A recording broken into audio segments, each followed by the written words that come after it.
This is a story called The Foundling Found on Our Doorstep.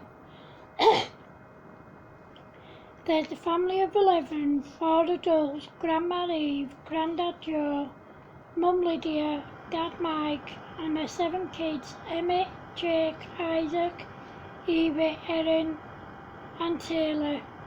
They all live on a small farm, and Mike is a lumberjack. One morning, 15-year-old Emmett went outside to milk the cow, and when he looked down, there was a little girl wrapped in a blanket, asleep on their doorstep. He shouted to his mum, "Mum, come and look at this." "Oh my word, who on earth would leave a child on our doorstep? Emmett, pick her up, please." As Emmett went to pick her up, she bit him. "Ouch, she bit me!" The poor child, scared to death. Emmett picked her up and carried her inside. Every time anyone spoke to her, she didn't speak back. She just looked at them with a blank look on her face. Lydia said, "I don't think it's that she won't talk. I don't think she can talk."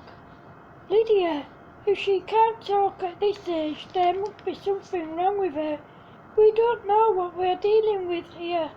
I think we need to take her to the doctors, then we'll know what we're dealing with." Later that day, they took her to the doctors, who told them there was nothing wrong with her, except she was profoundly deaf, which is why she couldn't speak. He gave Lydia and Mike a booklet on sign language. Mike gave it back, saying, "Thanks, doctor, but we won't be keeping the child. A social worker's coming to pick her up." The social worker that came was a close family friend called Lisa. She said to Lydia and Mike, "Are you sure you don't want to keep hold of her just until we locate her family?" "No, Lisa, we don't." As Mike said that, he saw the look on the faces of all the family. "Okay, Lisa, we'll keep her for now. Please keep us updated on the search for her family." "Yeah, I will. I'll ring you or call in if there's any news." A week went by and Lisa hadn't been in touch, so Lydia called her and asked her, "Is there any news on the search for Millie's family?" Unfortunately no, but we're working on it. Please just try and be patient." "Okay, but please let us know if there's any news." "I will, I promise." A few days later, Lisa rang the family and told them she was still trying to find Millie's family, but so far her and her colleagues hadn't had any luck. Then about a week later, Emmett spotted a young woman hiding in the bushes outside their house.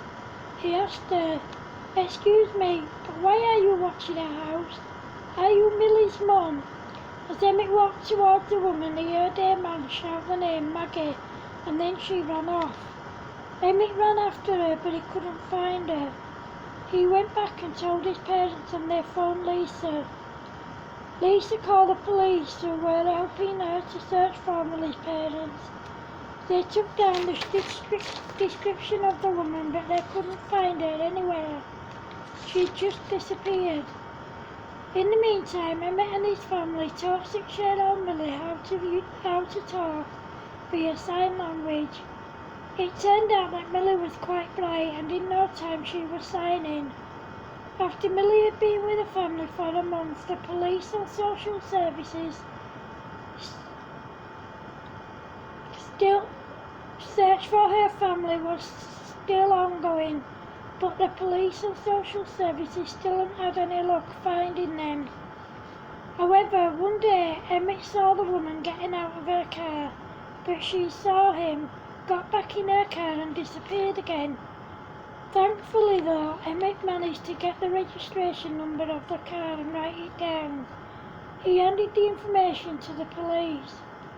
Unfortunately, the police found the car abandoned in a ditch with no sign of Millie's parents.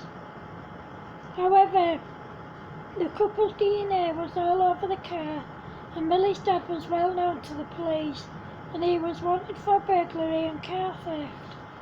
When the police found them, they were both arrested. Millie's mum was charged with assisting an offender and child abandonment, and she was sent to jail for 2 years.